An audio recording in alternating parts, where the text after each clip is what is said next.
dosage. Fuck. First Awakening blasting Saparna. Alrighty. Hey yo, what is up, Knights? Just Rick here, back with some more DFO Blitz. This time on my female mechanic. Now guys, this is the first video of which is, recently recorded. I've been going through editing up a lot of these older Blitz videos that I've recorded and just not uploaded. And finally, we're back up to form. We're in the current update, the current year. But, yeah, guys, we're playing one of the last characters on my account, actually, to not be max level. So this actually goes to show that we've been doing a lot of playing on the side. If you guys look at my collection, I think I have 4 characters that are not yet max level, which means that we will be going back and doing a lot of Blitz videos of which for those other characters. Just keep in mind that some of them I might not release because I want them to have a little bit more gear. And that's kind of the goal with all of my characters. I don't want to just level all these characters. I want to give them some kind of gear, and in this case, this female mechanic actually has some pretty decent gear in the Mechanizer Chronicle set, which you're gonna be like, oh, a Chronicle set in 2018? What are you doing, Rick? Also got a Machinist Fury. Awesome weapon. It looks like a little Nintendo controller when it comes out.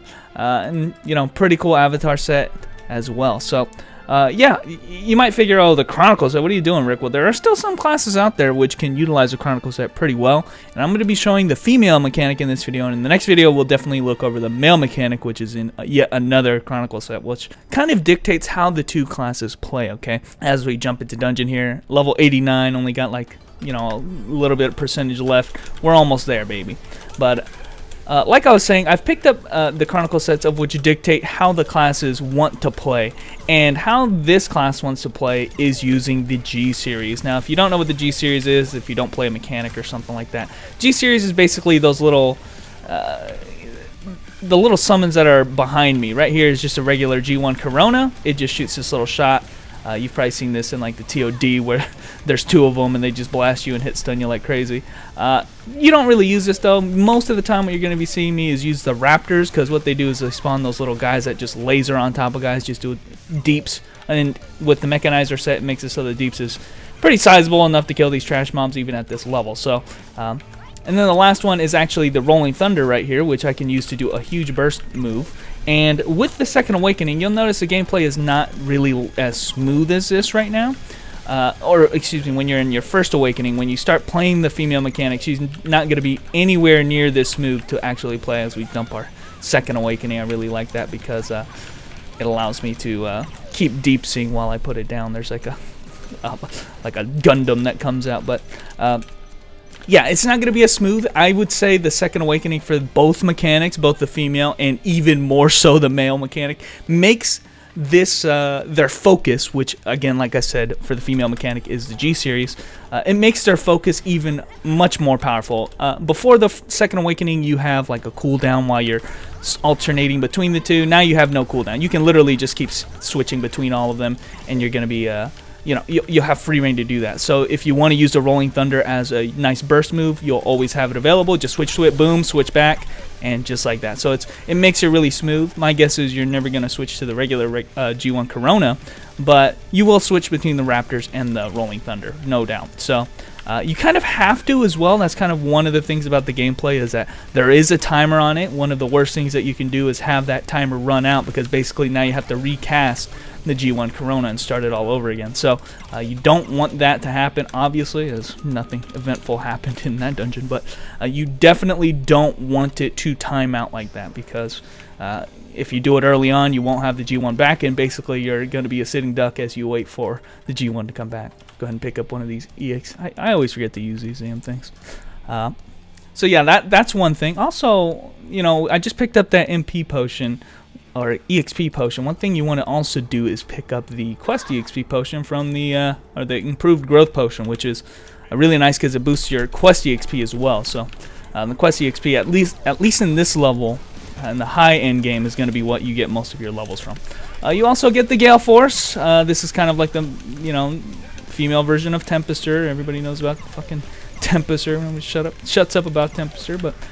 So you have even more shit that's on the screen that's just doing damage. But my guess is you probably don't need it, because the Raptors are just so abusive, man. They focus anybody. When they kill one guy, they'll switch to the next guy, and it's just a matter of time before everybody dies.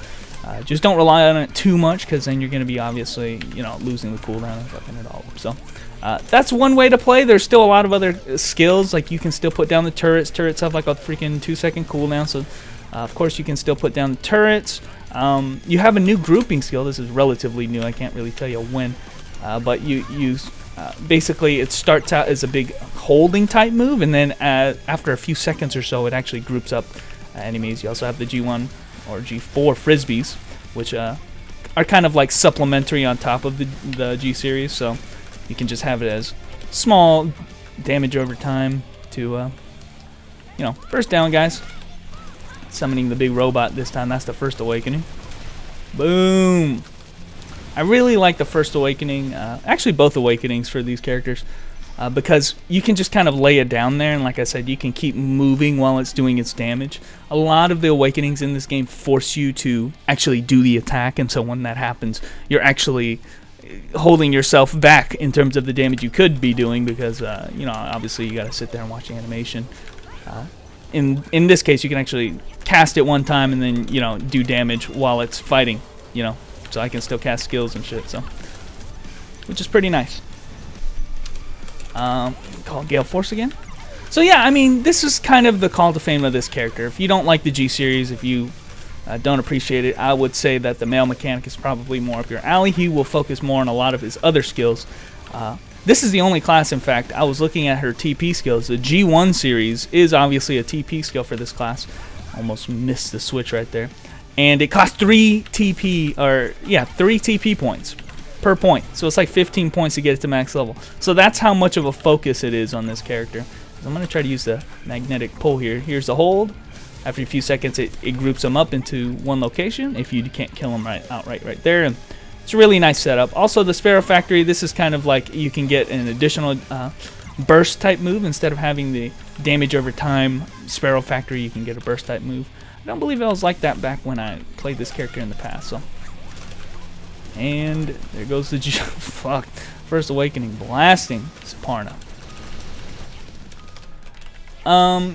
It is heavily focused right now. Like, obviously, I keep talking about the G1. My mechanizer set for the Chronicle set is what boosts that even further, so it's making it a lot even simpler.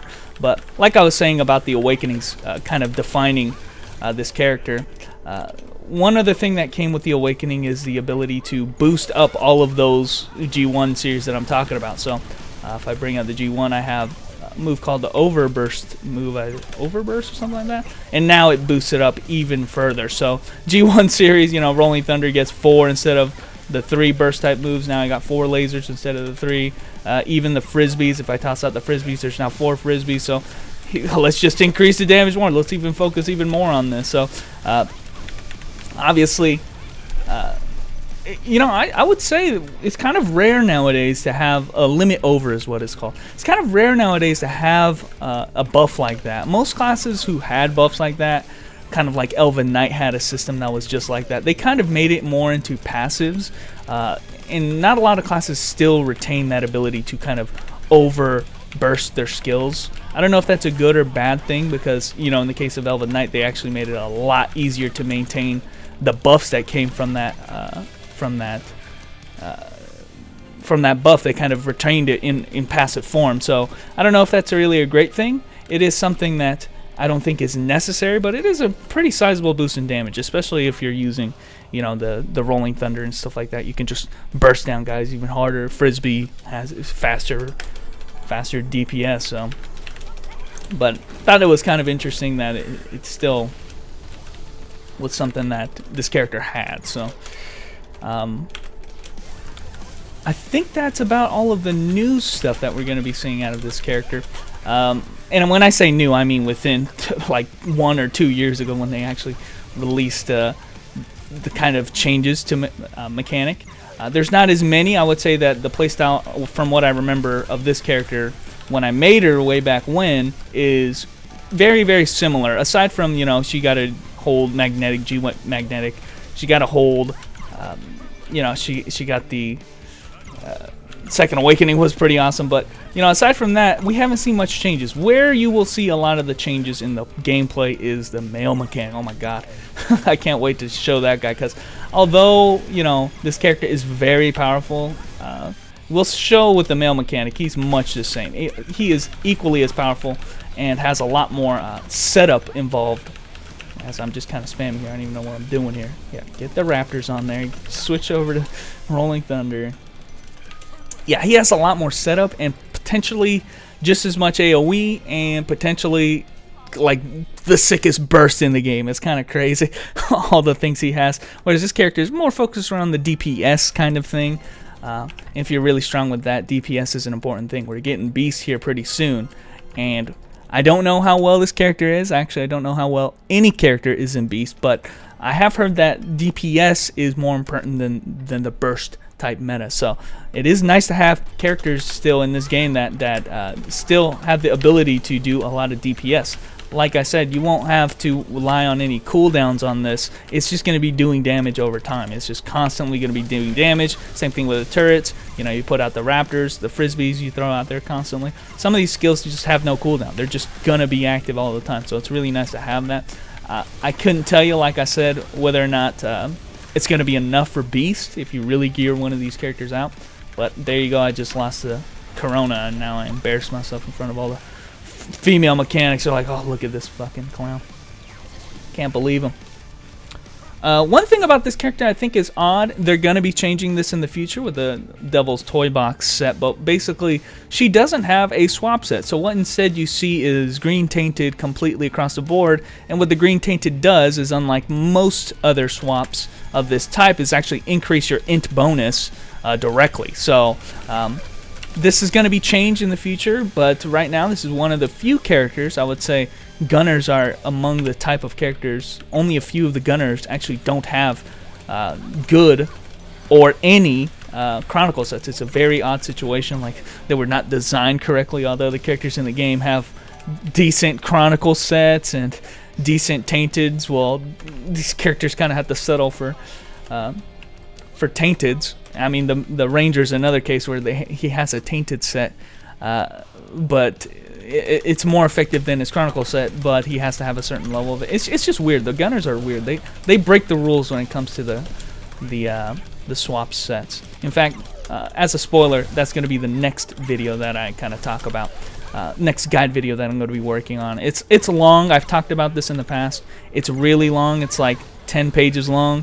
I want to try to truncate that a little bit, but that's going to be the next guide video, and hopefully it helps you guys out with what the hell swap sets are and chronicle sets and everything, really. Everything I can think about with the swap system in this game, which is hella important. Hella important. So, and really convenient nowadays. Back in the day it was so fucking shitty, but nowadays, look at this. I'm getting comboed, he's still getting wrecked. Good stuff. So, nowadays though, the chronicle sets are just, or swap sets are just something you just have to know. Can I go? I hate this part, man. It kind of bugs out. Okay, there you go. It kind of bugs out if you're standing in that area before it comes out. But yeah, guys, that's female mechanics. Again, like I said, just heavily focused on the G series. Has lots of deeps and has skills of which she can cast and set and forget. And you can do damage on the side and keep setting up. High burst potential with, she actually has mech drop builds and stuff like that. The weapon I have right now is actually focused around mech drop. And you can just have a massive burst with mech drop. But for now, I'm just focusing on the G series with my mechanizer set, and it's working out really well. In the next video, guys, we're going to be talking about the male mechanic, and man, he's going to be night and day from this character. But anyway, guys, thanks for watching, and I will catch you nights later.